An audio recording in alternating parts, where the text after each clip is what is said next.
नमस्कार कामगार मित्रांनो, तुमच्यासाठी आनंदाची बातमी आलेली आहे. आज सकाळीच महाराष्ट्र शासनाने एक नवीन जी-आर जाहीर केला. आता तुम्हाला प्रश्न पडलेला असेल, की हा जी-आर कोणता आहे? तर महाराष्ट्र शासनाने या नवीन जी-आरमध्ये महाराष्ट्र बांधकाम कामगार कल्याणकारी मंडळामार्फत कोणकोणत्या योजनेचा लाभ दिला जातो, या संदर्भातील माहिती दिलेली आहे.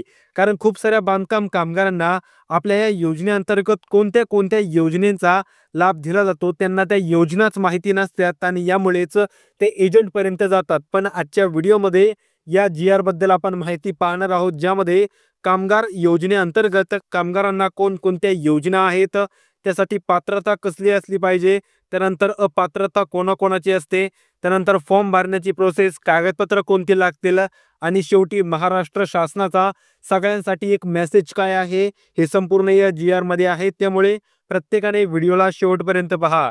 विषय आहे राज्यातील नोंदणीकृत बांधकाम कामगारांसाठी सध्या सुरू असलेल्या सर्व योजनांची यादी, त्यासाठी लागणारी पात्रता, अपात्रता व अर्ज प्रक्रिया संदर्भात हा शासन निर्णय आलेला आहे.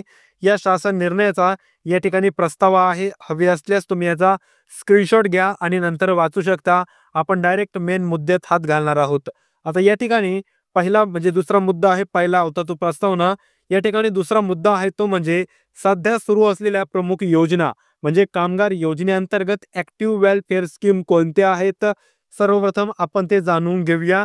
आता यामध्ये पहिला आकडा आहे तो म्हणजे सामाजिक सुरक्षेच्या योजना. आता या सामाजिक सुरक्षेच्या योजनामध्ये पहिली योजना असते ती म्हणजे अपघाती मृत्यू सहाय्य योजना. या योजनेअंतर्गत तुम्हाला प्रति मृत्यू झालास जर कामगाराचा, तर त्यासाठी 2 लाख रुपयांचं अनुदान किंवा जी आर्थिक मदत आहे ती कामगार मंडळामार्फत केली जाते.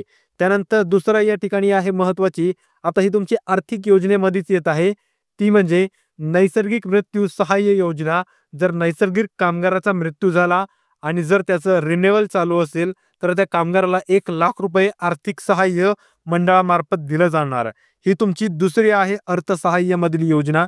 त्यानंतर तिसरी आहे ती म्हणजे जर कामगाराला अपंगत्व झालं किंवा तो अपंग झाला, तर त्याला 50% जास्त अपंगत्व असल्यास जर त्याचं सर्टिफिकेट असेल, तर त्याला 1 लाख रुपयापर्यंतचे जी अनुवाद आहे किंवा अनुदान आहे ते कामगार मंडळामार्फत दिलं जाणार आहे. त्यानंतर चौथं आहे ते म्हणजे विवाह सहाय्य योजना. यामध्ये काय आहे की कामगाराच्या किंवा त्याच्या मुलींच्या विवाहासाठी 30,000 रुपयांचं अनुदान हे तुम्हाला मंजूर झालेलं होतं. पण 2025 मध्ये या 30,000 रुपयांची रक्कम वाढून 51,000 रुपये एवढी झालेली आहे. त्यामुळे जर कामगाराच्या मुलीचं लग्न असेल, तर त्यांनी नक्कीच या 51,000 रुपयांच्या योजनेचा लाभ घ्यावा. त्यानंतर यामध्ये दुसरा टप्पा आहे तो म्हणजे शैक्षणिक सहाय्य योजना. म्हणजे कामगारांच्या मुलांसाठी स्कॉलरशिप दिली जाते आणि त्या स्कॉलरशिपची योजना आहे, त्याबद्दल देखील अपडेट आहे यामध्ये. यामध्ये 1ली ते 7वीच्या विद्यार्थ्यांसाठी कामगार योजनेअंतर्गत 2,500 रुपये दिले जातात. त्यानंतर 8वी ते 10वीच्या विद्यार्थ्यांना 5,000 रुपये दिले जातात. त्यानंतर 11वी ते 12वीच्या विद्यार्थ्यांपर्यंतच्या विद्यार्थ्यांना 10,000 रुपये दिले जातात. त्यानंतर पदवी किंवा व्यावसायिक शिक्षण घेत असणारे, म्हणजेच ग्रॅज्युएशन किंवा MBA किंवा बिझनेसमधील कुठलंही शिक्षण घेत असणाऱ्या विद्यार्थ्यांसाठी 20,000 रुपयांचे या ठिकाणी तुम्हाला अनुदान दिलं जातं. त्यानंतर थोडीशी एक अपडेट आहे यामध्ये, की अभियांत्रिकी, वैद्यकीय आणि तांत्रिक शिक्षणासाठी विशेष शिष्यवृत्ती असते. ती म्हणजे 60,000 रुपयांपासून ती शिष्यवृत्ती 1 लाख रुपयांपर्यंतची शिष्यवृत्ती असते, जे विद्यार्थी MBBS किंवा इंजिनिअरिंगला ऍडमिशन घेतात त्यांच्यासाठी. आता यामध्ये दुसरी आहे ती म्हणजे आरोग्य सहाय्य योजना. म्हणजेच कामगाराच्या आरोग्यासाठी व त्याच्या परिवाराच्या आरोग्यासाठी या ठिकाणी योजना आहेत. त्यामध्ये पहिले आहे सामान्य प्रसूतीसाठी, म्हणजेच जो कामगार आहे त्याची जी वाईफ असणार आहे किंवा त्याची जी बायको असणार आहे, त्यांच्या डिलिव्हरीसाठी या ठिकाणी 15,000 रुपयांचं अनुदान, जे आता 30,000 रुपयांचं अनुदान झालेलं आहे 2025 मध्ये. इतकं अनुदान तुम्हाला दिलं जाणार आहे. त्यानंतर दुसरी योजना ती म्हणजे शस्त्रक्रिया प्रसूतीसाठी 25,000 रुपयेपर्यंत मुदत. म्हणजेच जी तुमची हे असते वेगवेगळ्या प्रकारच्या शस्त्रक्रिया, म्हणजे नॉर्मल डिलिव्हरी झाली तर त्यामध्ये 30,000 रुपये, आणि जर सिझेरियन झालं तरी देखील या ठिकाणी 30,000 रुपयांचेच अनुदान योजनेअंतर्गत कामगाराला मिळणार आहे. आणि हे फक्त कामगाराच्याच पत्नीसाठी असणार आहे. त्यानंतर दुसरं काय आहे, कामगाराला जर गंभीर आजार झाला तर त्या आजाराच्या खर्चासाठी कामगाराला 50,000 रुपये इतकं अनुदान महाराष्ट्र सरकार देणार आहे. या आपल्याला जी-आर मध्ये पाहायला मिळत आहे. त्यानंतर दुसरं काय आहे की साधन संच व वस्तू वाटप योजना आहेत. यामध्ये काय काय लाभ दिला जातो आपण ते पाहूयात. यामध्ये पहिला लाभ आहे तो म्हणजे बांधकाम साधन संच योजना. म्हणजेच कामगाराला ₹5,000 मदत केली जाते. जर त्याला बांधकाम कामगार काम करण्यासाठी काही वस्तू लागत असेल, थापी, गमिलं, खोरं, ह्या संपूर्ण किट घेण्यासाठी त्याला ₹5,000 दिले जातात. त्यानंतर अत्यावश्यक वस्तुसंच किंवा भांडी संच म्हणजेच तुम्हाला 10 वस्तूंचा प्रत्येक पात्र कामगाराला एक वस्तुसंच आता सध्या वाटप चालू आहे. आणि 31 वस्तूंचा म्हणजे जे किचनमध्ये वस्तू वापरल्या जातात त्या 30 वस्तूंचा एक संच आणि एक नवीन 10 वस्तूंचा संच आलाय. तो एका रेशन कार्डवरती फक्त एकाच कामगाराला मिळत आहे. त्यानंतर दुसरं आहे ते म्हणजे दिवाळी बोनस गिफ्ट योजना. ₹5,000 आर्थिक मदत किंवा गिफ्ट किट वितरण. आता 2025 मध्ये तर हा दिवाळी बोनस मिळाला नाही कामगारांना, पण 2024 मध्ये मिळाला होता आणि शक्यतो 2026 ला मिळू शकतो. त्यामुळे तुम्हाला या बोनससाठी कोणकोणती कागदपत्र किंवा डॉक्युमेंट्स लागतील ते तुम्हाला व्हिडिओच्या शेवटी सांगितलं जाणार आहे. ते तुम्ही पुढच्या वर्षी नक्कीच तयार ठेवा. जर शासनाने तो योजना आणली तर तो बोनस तुम्हाला 100% मिळणार आहे. आता गृहनिर्माण सहाय्य योजना आहे. यामध्ये पहिला आहे बांधकाम कामगाराला जर घर बांधकाम किंवा दुरुस्तीसाठी त्याला पैसे लागत असतील तर त्यासाठी आर्थिक सहाय्य दिलं जाईल. त्यानंतर दुसरी आहे ती म्हणजे निवारा नसलेल्या कामगारांसाठी विशेष गृह सुधार अनुदान योजना. म्हणजेच त्यांना या ठिकाणी घरकुल योजना दिली जाणार आहे.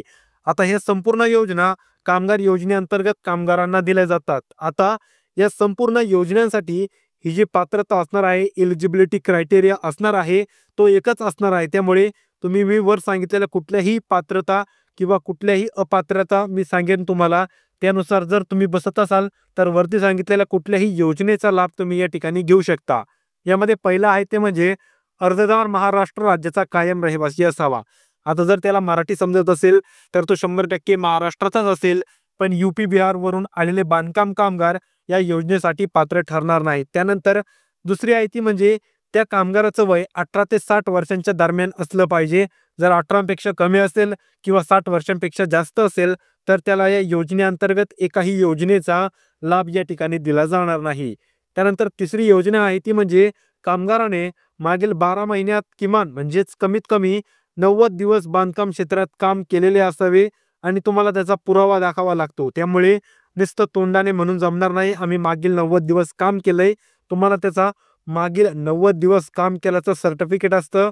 त्यावरती तुम्हाला ठेकेदार किंवा इंजिनिअरचा सही शिक्का घेणं आवश्यक असतं. त्यानंतर चौथा आहे ते म्हणजे कामगाराने महाभियोसी मंडळात नोंदणी केलेली पाहिजे आणि ती सक्रिय असायला पाहिजे. म्हणजेच कामगाराकडं त्याचं जे स्मार्ट कार्ड आहे ते स्मार्ट कार्ड असायला पाहिजे आणि त्याचं रिन्युअल चालू असायला पाहिजे. जर ते संपलेलं असेल तर कामगाराला ते करून घेणं गरजेचं आहे. त्यानंतर पाचवा आहे ते म्हणजे सर्व आवश्यक कागदपत्रे जसं की आधार कार्ड, बँक पासबुक, कामाचा पुरावा आणि फोटो इत्यादी कामगाराकडे असायला पाहिजे. आता ही तर झाली कामगाराची पात्रता. आता जाणून घेऊया अपात्रता म्हणजे इनएलिजिबिलिटी क्रायटेरिया किंवा काही कंडिशन्स असतात, त्या कंडिशन जाणून घेऊया. आता हे 4 ते 5 कंडिशन आहेत. त्यानंतर एक महत्वाची कंडिशन मी तुम्हाला सांगणार आहे जी की या लिस्टमध्ये नाही. कामगाराची नोंदणी कालबाह्य किंवा निष्क्रिय नसावी, म्हणजेच रिन्युअल संपलेलं नसावं. त्यानंतर दुसरा आहे कामाचा पुरावा 90 दिवस पेक्षा कमी असेल तर जमणार नाही. त्यानंतर दुसरी आहे चुकीची किंवा बनावट माहिती जर कामगार या ठिकाणी सादर करत असेल तरी देखील त्याला लाभ मिळणार नाही. त्यानंतर चौथे आहे पूर्वीच याच योजनेचा लाभ घेतलेला असल्यास कामगार मर्यादा ओलांडल्यास कामगाराला लाभ मिळणार नाही. म्हणजे जर कामगार एकदा घरकुल योजनेचा लाभ घेतला असेल तर पुन्हा मिळणार नाही, अशी अपडेट यामध्ये सांगितलेली आहे. त्यानंतर चौथा आहे ते म्हणजे अर्जदार बांधकाम क्षेत्रातील संबंधित नसल्यास, जर तो दुसरं कुठलंही काम करत असेल, जर तो बांधकाम कामगार नसेल तर त्याला या योजनेचा लाभ दिला जाणार नाही. यामध्ये 6वी एक महत्वाची अपडेट किंवा अपात्रता आहे ती म्हणजे आरोग्य योजनेसाठी. आता तुमची जी आरोग्य योजना आहे यामध्ये घरातील जे संपूर्ण लोक असतात त्यांच्या दवाखान्याचा खर्चासाठी ही आरोग्य योजना आहे. आणि जर यामध्ये कामगाराला 2 किंवा 1 मुलगा असेल, 2 पेक्षा जास्त मुलांना तर लाभ दिला जातच नाही. पण जर 1 किंवा 2 असतील आणि त्यांचं वय जर 18 वर्षांपेक्षा जास्त असेल तर त्यांना देखील योजनेअंतर्गत एकही रुपयाचा लाभ दिला जाणार नाही. आरोग्य योजनेमध्ये कामगाराची पत्नी, आई वडील आणि 2 मुलांचा समावेश असतो. पण जे 2 मुलं असतात त्यांचं वय 18 वर्षांपेक्षा कमीच असायला पाहिजे. जर जास्त असेल तर त्यांना योजनेचा लाभ हा दिला जात नाही. आता या संपूर्ण योजनांचा तुम्हाला अर्ज प्रक्रिया कशी असेल, प्रोसेस कशी करायची ते आपण आता जाणून घेऊया. या ठिकाणी सर्वप्रथम तुम्हाला या संकेतस्थळावर जायचं आहे, जे की मी तुम्हाला या ठिकाणी निळ्या अक्षरात नमूद केलेलं आहे. त्यानंतर तेथे गेल्यानंतर तुम्हाला वर्कर रजिस्ट्रेशन विभागातून नोंदणी करा किंवा विद्यमान क्रमांक वापरून लॉग इन करा. एका साईडच्या कॉर्नरमध्ये असा असतो, त्यावरती तुम्हाला क्लिक करून कामगार लॉग इन करून घ्यायचं आहे. त्यानंतर अप्लाय फॉर स्कीमवरती बटनावर जायचं आहे. त्यानंतर आवश्यक माहिती भरून कागदपत्र अपलोड करायचे आहे. तुम्हाला ज्या योजनेसाठी फॉर्म भरायचा आहे त्या योजनेसाठी. त्यानंतर फॉर्म भरल्यानंतर त्याला सबमिट करायचा आहे आणि ॲप्लिकेशन स्टेटस पाहायचा आहे. फॉर्म भरल्या ॲप्लिकेशन स्टेटस हा पेंडिंगमध्ये जातो. त्यानंतर पुढील कार्यवाही होत असते. आता अर्जाची पडताळणी जिल्हा कार्यालयामार्फत होईल आणि मंजूर झाल्यानंतर लाभ हा डीबीटीद्वारे म्हणजेच डायरेक्ट बेनिफिट ट्रान्सफर पद्धतीने कामगाराच्या बँक खात्यात पाठवला जाईल, अशी आपल्याला माहिती आहे. आता या संपूर्ण योजनांसाठी तुम्हाला कोणकोणती कागदपत्र लागणार आहेत त्याची आपण आता यादी पाहणार आहोत. कारण कागदपत्रे सगळ्यात महत्त्वाची असतात आणि जर तुमच्याकडे एखादाही कागद यापैकी नसेल तर तुम्हाला हा लाभ दिला जाणार नाही. आता आपण जाणून घेऊया की या ठिकाणी कोणकोणती कागदपत्रे लागणार आहेत. यामध्ये पहिला आहे कामगाराचे आधार कार्ड, कामगाराचे बँक पासबुक, आधार लिंक असलेलं आणि त्यावरती कामगाराचं नाव आणि रहिवासी पत्ता असायला पाहिजे. त्यानंतर तिसरं आहे ते म्हणजे कामगाराचा पासपोर्ट साईजचा फोटो देखील या ठिकाणी महत्त्वाचा ठरतो. त्यानंतर कामाचा पुरावा म्हणजेच मालकाचे प्रमाणपत्र, पगार पावती, कंत्राटदाराचे सर्टिफिकेट म्हणजे ज्या ठिकाणी तुम्ही काम करताय त्या कामाचे जे मालक असतील किंवा ज्यांचं तुम्ही काम करताय त्या मालकाचं प्रमाणपत्र असेल तरी देखील चालेल, पगार पावती असेल तरी चालेल, नाहीतर मागील 90 दिवस काम केल्याच्या सर्टिफिकेटवर इंजिनियर किंवा ठेकेदाराची सही देखील चालेल. त्यानंतर रहिवासी दाखला लागणार आहे. तुम्ही रहिवासी महाराष्ट्राचे आहेत असं दाखवण्यासाठी आणि अर्ज भरताना मोबाईल नंबर लिंक असलेलं बांधकाम कामगार योजनेचं कार्ड आणि आधार कार्ड तुम्हाला या ठिकाणी लागणार आहे. त्याचप्रमाणे बांधकाम कामगार योजनेअंतर्गत तुम्हाला काही या ठिकाणी सल्ला व सूचना दिलेल्या आहेत. जर हवे असल्यास तुम्ही याचा स्क्रीनशॉट घ्या आणि नंतर निवांत वाचा. तुम्हाला काहीही आपण अडचण देणार नाही. ही जी अपडेट आहे, राज्य शासनाचं उद्दिष्ट एकच आहे की प्रत्येक कामगाराला शासनाचा लाभ प्रत्येक कुटुंबाला हा झालाच पाहिजे. यासाठीच या योजनेचा स्थापना केलेली आहे.